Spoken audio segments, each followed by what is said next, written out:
You now tuned in to the Gumptown Podcast. I'm your boy Doug B. We ain't got nothing to talk about, but we got something to talk about. Let's go.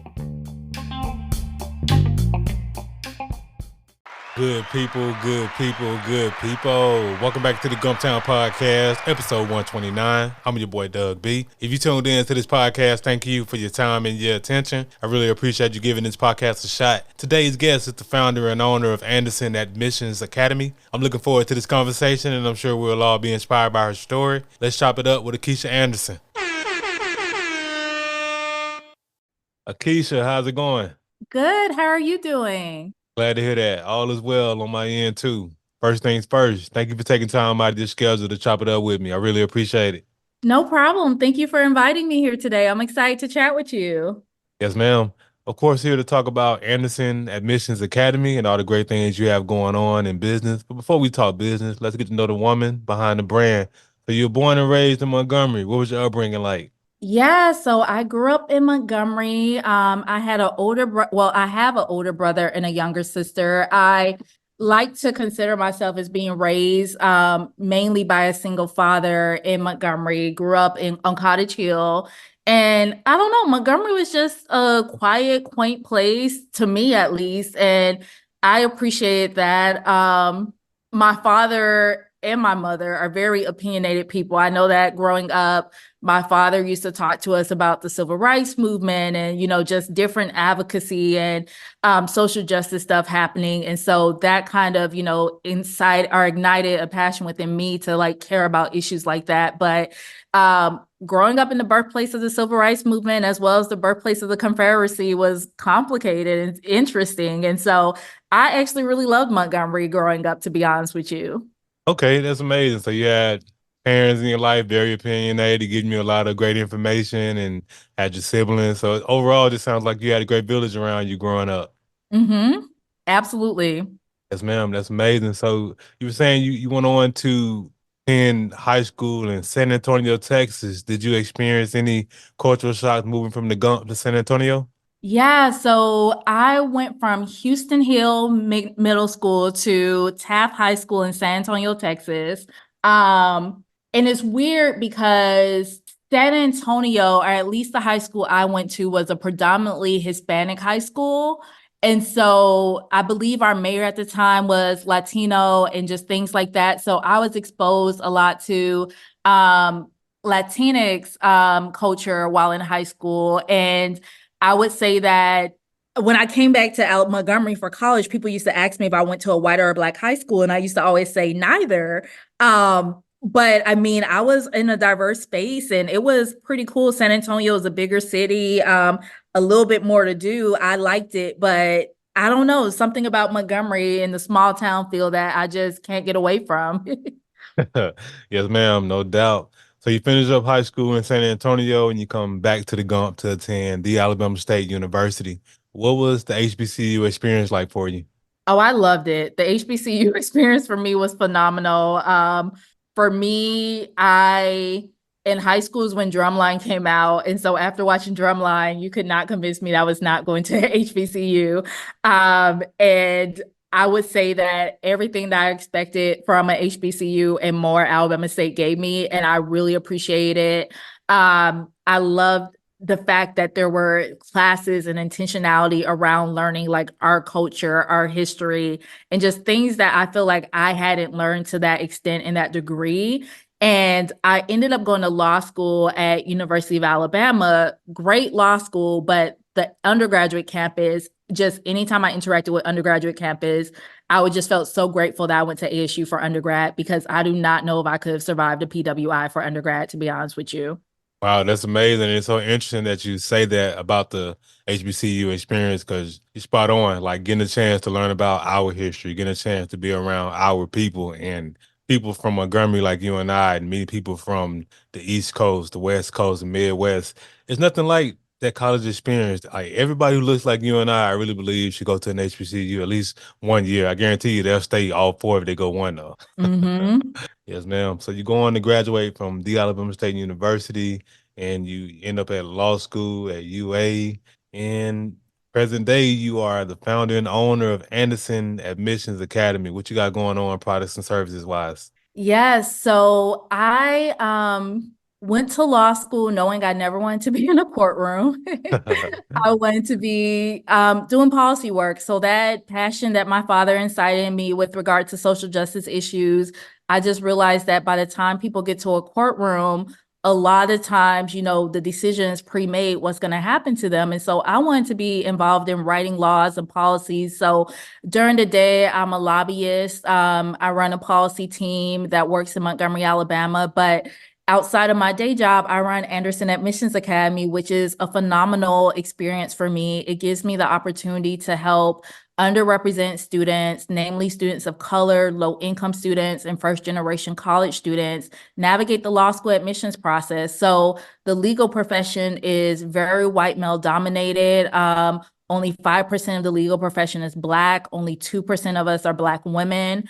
And the stats are even more stark for other racial minority groups. And so I basically, provide services that are affordable. I even have pay what you can policies where people can name their price and whatever they can afford is what they pay, even if that's nothing. But I basically help underrepresented students navigate the law school admissions process via essay brainstorming, document review services for them, full cycle assistance, which is me basically, meeting with them on Zoom regularly, holding their hand throughout the process, making sure they're doing all the right things, checking all the right boxes, and just things like that. So it's really exciting to see, the next generation of the legal profession in this way.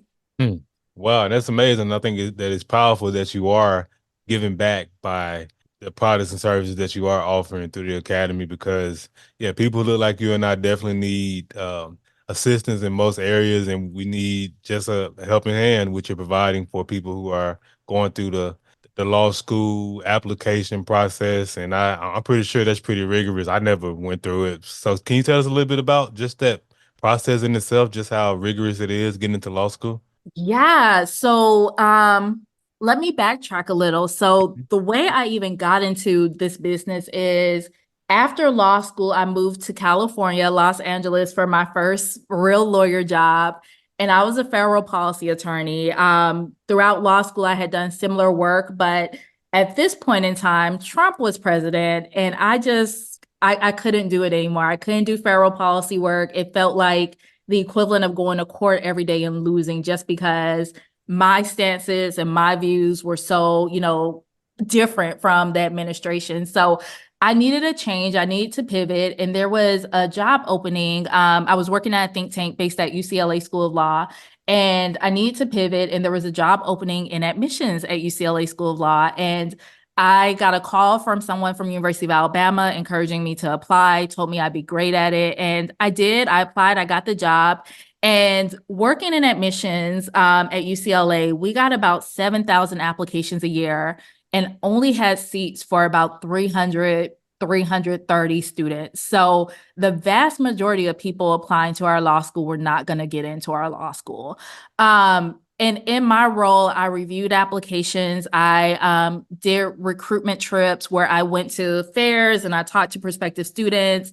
When students would come visit the law school, occasionally I hosted tours, but I absolutely answered questions that students had. But working in that realm, one thing that I noticed was that there were very few people who looked like you and I that ever walked into my office and got all the behind the scenes insight and advice from me about, what it took to really be a strong applicant, a competitive applicant. And so because law schools get so many applications and have so few seats, a large part of what admissions officers do is basically just weed out candidates. It is so much easier to reject people, and rejecting people is actually what you're supposed to do in many instances. And the truth of the matter is there are just things that I feel like are forward facing that, are said to applicants, on websites, etc.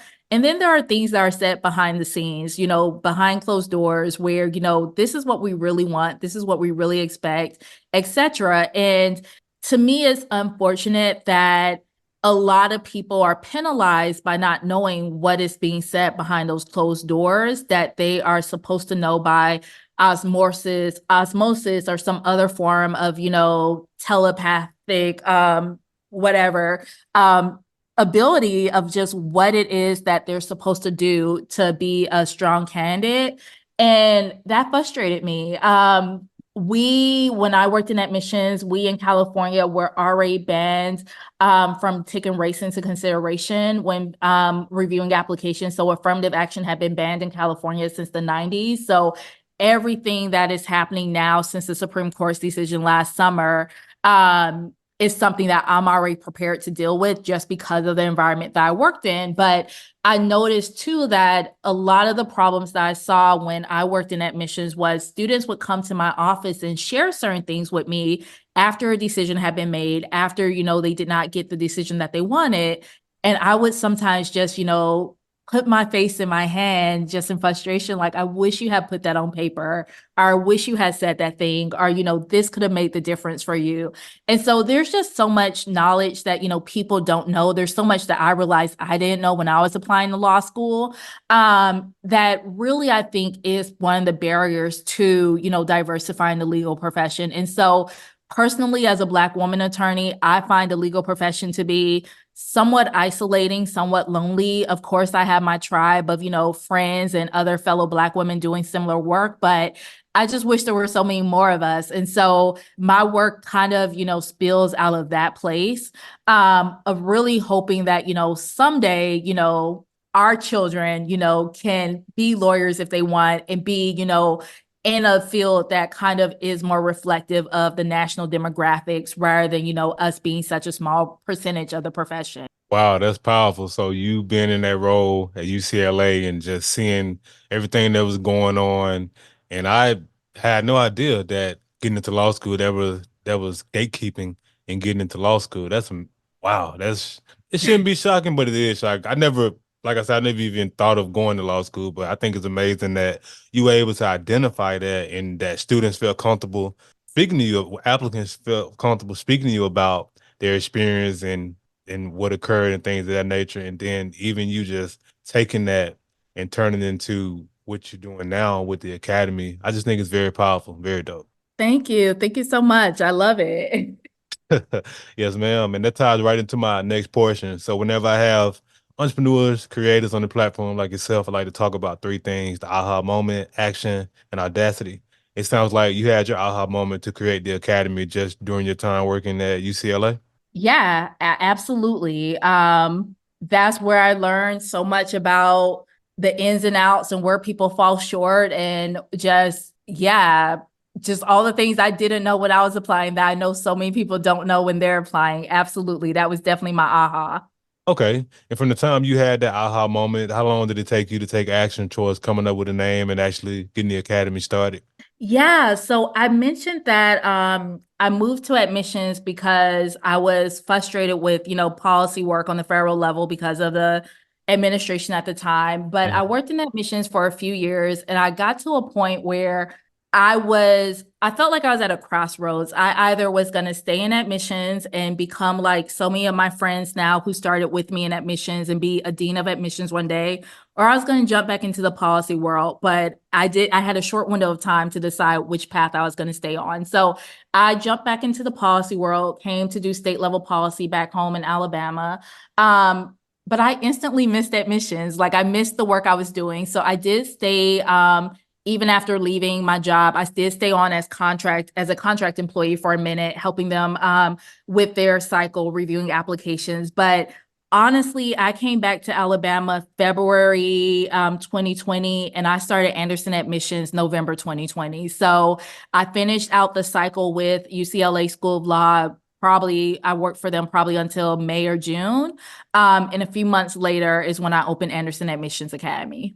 Okay, good stuff. So you got the academy off the ground during the pandemic, and of course, we know that time was very interesting, very tumultuous. A lot of the world was in a very interesting place. So I commend you for even having the courage to start the academy during the pandemic, and of course with Zoom and technology, sounds like you were able to leverage technology to get the business running and keep things operational. Absolutely.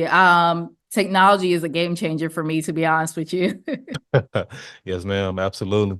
For that last portion, audacity, it's one thing to have an idea, it's another thing to act on the idea. But to put Anderson Admissions Academy out to the world, considering the gatekeeping going on in the law of school application process, it took courage, it took audacity to put it out to the world to be praised or criticized. Who or what gave you that audacity to put it out to the world? Oh, I referenced my parents earlier in this Right. interview, but my parents definitely, if they have instilled nothing else in me, it has been confidence and courage.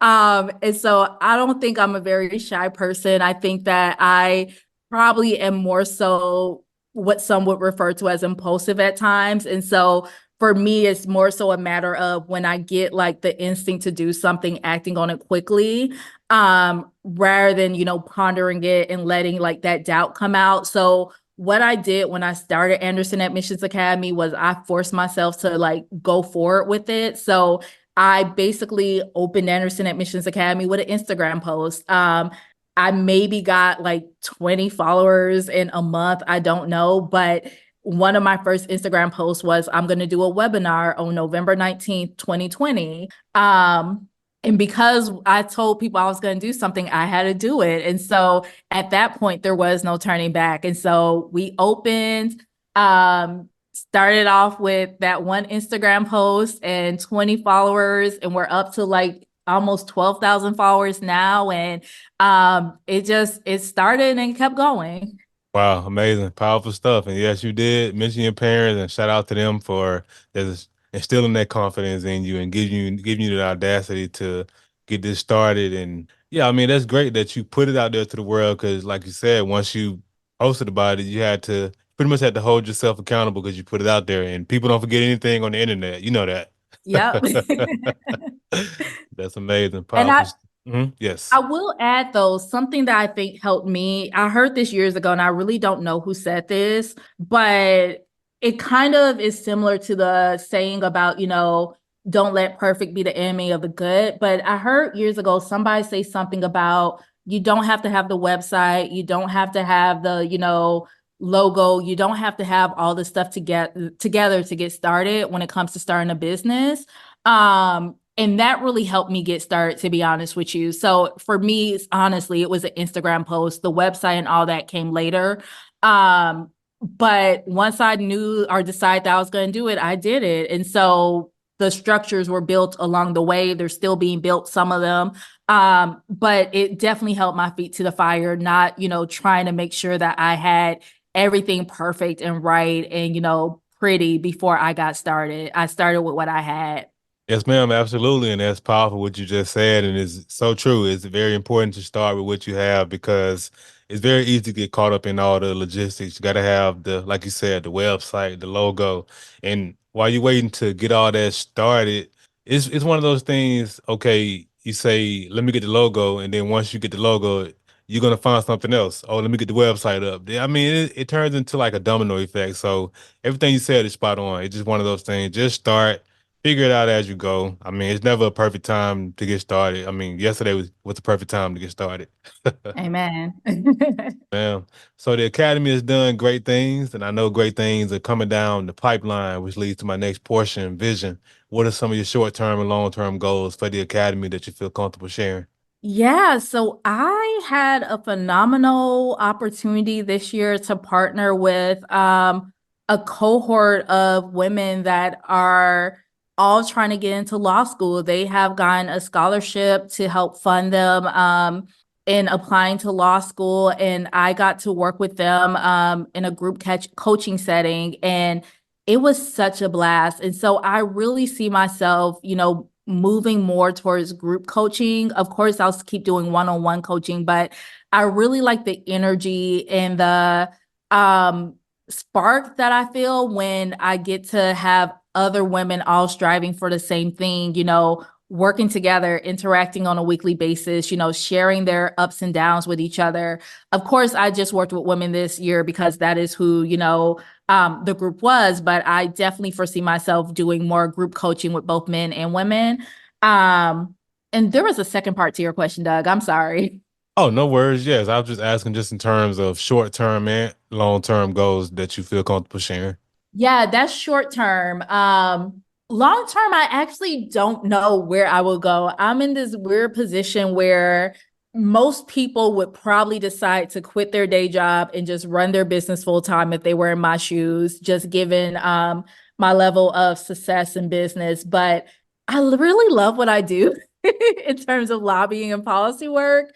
And so long term, I think the overarching question is just going to be how long do I do both and how long before I, step fully into just running my business. Um, if you ask me, it'll probably be until these student loans are forgiven, but who knows? So long term, I will have to figure that piece out.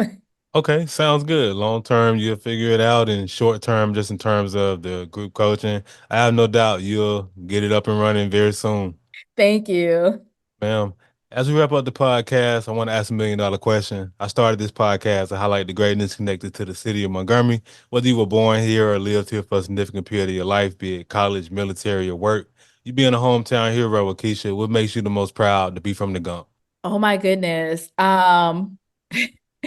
You said this is a family podcast. I mean, in this moment, I mean, this is so silly, but I will say that I went on a Harriet cruise a few months ago after, the incident at the riverfront. So so I say this just to say that I honestly am proud of, the spirit of Montgomery and just that audacity that, those who came before us had, whether that was, to create a college for, people like you and I to be able to learn and, get educated, or whether that is, the audacity to, refuse to give up the seat on their bus or give up their seat on the bus, or the audacity to, start a nationwide movement that, changed the foundation and the fabric of this nation. And so I just love what Montgomery represents and symbolizes, to be honest with you. It really represents audacity and the willingness to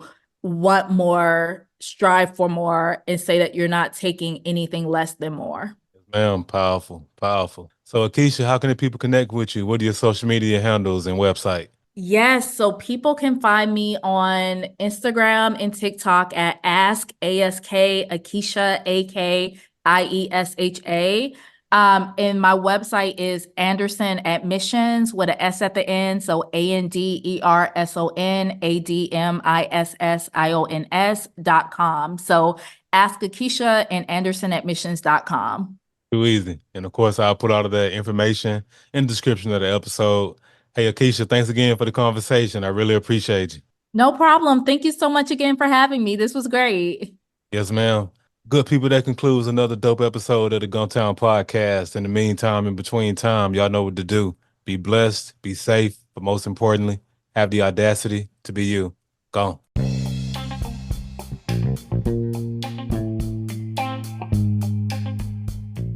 Thanks again for tuning in. I appreciate your time and your attention. Until next time.